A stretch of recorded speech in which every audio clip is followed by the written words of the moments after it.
Hello दोस्तों, expo classes में आपका स्वागत है। हम आज आपके लिए एक नया टॉपिक लेकर आए हैं, व्यंजन। चलिए, व्यंजन व्यंजन किसे कहते हैं? व्यंजन स्वरों की सहायता से बोले जाने वाले वर्ण को व्यंजन कहते हैं। जिन ध्वनियों का उच्चारण करते समय श्वास मुख के किसी भी स्थान विशेष जैसे तालु, मूर्धा, ओष्ठ, दांत आदि को स्पर्श करते हुए निकलती हैं तो उन्हें व्यंजन बोलते हैं। ठीक है। और व्यंजनों की संख्या कितनी होती है? 33 मानी गई है, लेकिन कुछ बुक में देखा गया है कि 39 39 भी मानी गई है। और दोस्तों, ये क्वेश्चन बहुत बार आया है कि व्यंजनों की संख्या कितनी मानी गई है? वो 33। ठीक है। और अब हम आगे चलते हैं। ये एक चार्ट बना हुआ है, इसमें सघोष और अघोष, अल्पप्राण, महाप्राण, इनको मैं अलग अलग ना बता के ना एक ही चार्ट में आपको सारा क्लियर करा दूंगी। ठीक है। और ये देखिए,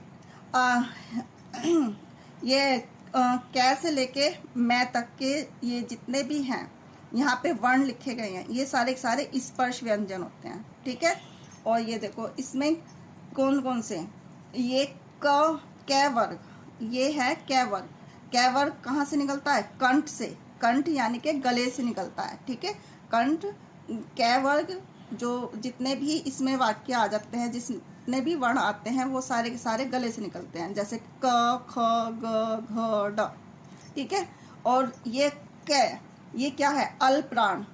ख महाप्राण, फिर ग अल्पप्राण, फिर म घ महाप्राण, फिर अल्पप्राण। तो क्या हो गया? ये सारे के सारे, यानी कि ये देखो, पहला वर्ण ये 1 हो गया, और ये 2 हो गया, ये 3 है, और ये 4 है, और ये 5 है। ठीक है।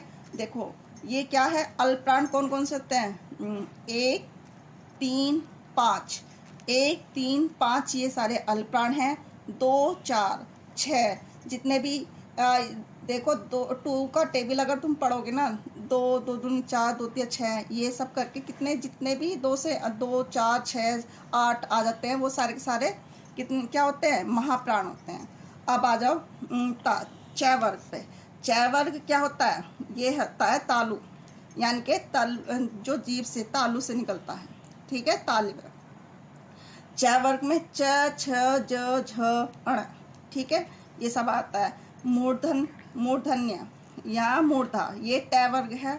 मूर्धन्य जैसे कि ट, अगर क्या मूर्धन्य क्या होता है? जो जीभ मतलब ऊपर की साइड लगती है, ट, ठ, ड, ढ, अण। ठीक है। ये सब इसमें बोला जाता है ट वर्ग में। फिर आ जाते हैं दंत्य।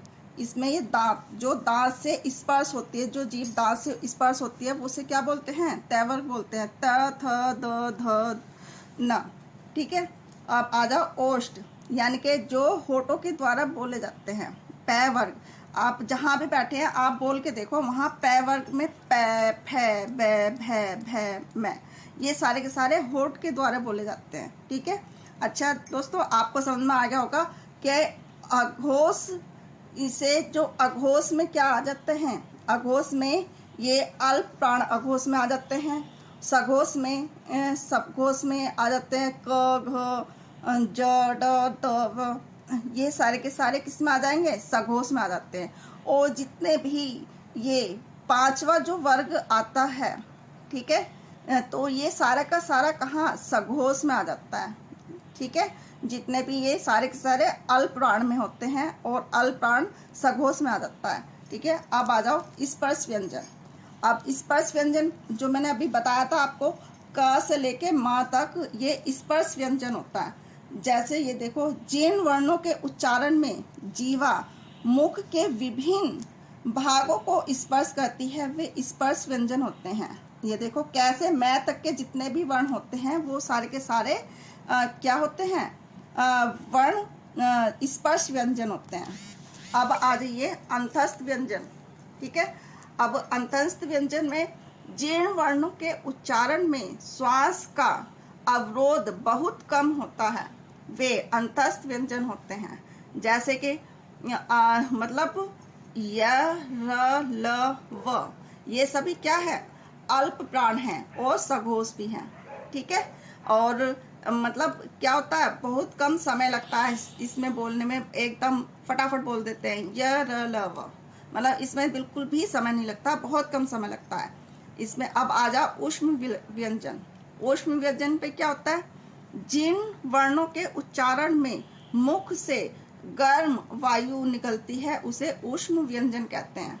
अच्छा, ये क्वेश्चन भी कई बार आया हुआ है यूपी टेट में, है कि किस वर्ण में के गर्म वायु मुख से बाहर निकलती हैं, वो है ऊष्म व्यंजन में श, स, है। आप निकाल के देखो, जहां भी बैठे हैं आप वहां से निकाल के देखना।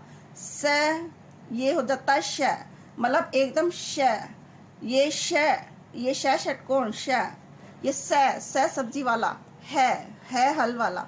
ठीक है, आप निकाल के देखो तो एकदम मतलब थोड़ा आवाज, ये हवा ज्यादा निकलेगी इससे। फिर आ जाओ संयुक्त व्यंजन। संयुक्त व्यंजन क्या होते हैं, दो वर्णों के योग से बनने वाले व्यंजन को संयुक्त वर्णन बोलते हैं।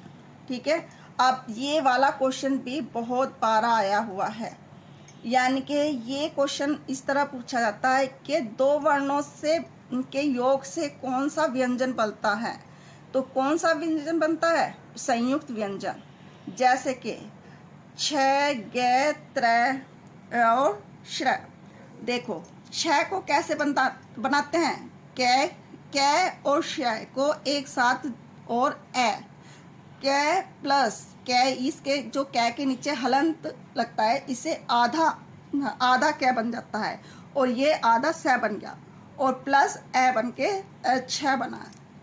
ऐसी जय के नीचे ये हलंत आ गया, अण के नीचे ये हलंत आ गया, तो ये आधे शब्द हो गया जय और न को प्लस ए, तो क्या बन गया, ये ग बन गया। ठीक है, ऐसी त्रय को ये देखो, तय के नीचे ये हलंत आ गया तो आधा तय हो गया, रै के नीचे ये हलंत आ गया, ये आधा रै हो गया, प्लस ए क्या हो गया, आधा आधा वर्ण मिलके पूरा और ए मिलके पूरा क्या बन जाता है, त्रय बन जाता है।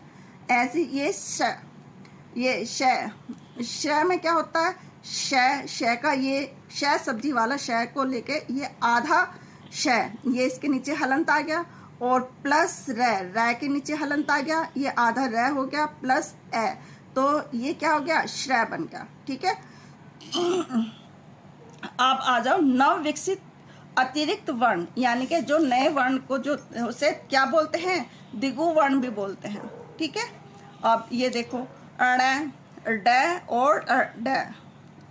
और ड, इन इसके बिंदे नीचे बिंदी क्या बोलते हैं, इसको बिंदी बोलते हैं।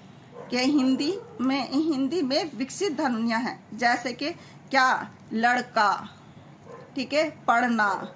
ये वाला क्वेश्चन भी कई बार यूपी टेट में आया है कि लड़का कौन से व्यंजन से लिया गया है, कौन से लिया गया है, नव विकसित व्यंजन से, यानी कि दिगु गुण से लिया गया है। ठीक है, और इसी के साथ मैं आशा करती हूँ दोस्तों आपको क्लास अच्छी लगी होगी और आपको पूरी तरह अच्छा समझ में आया होगा। तो आप इस एक्सपो क्लासेस का प्लीज़ लाइक और सब्सक्राइब करना ना भूलिएगा। तो चलते हैं, आज के लिए बस इतना ही काफ़ी है। Good night, good bye.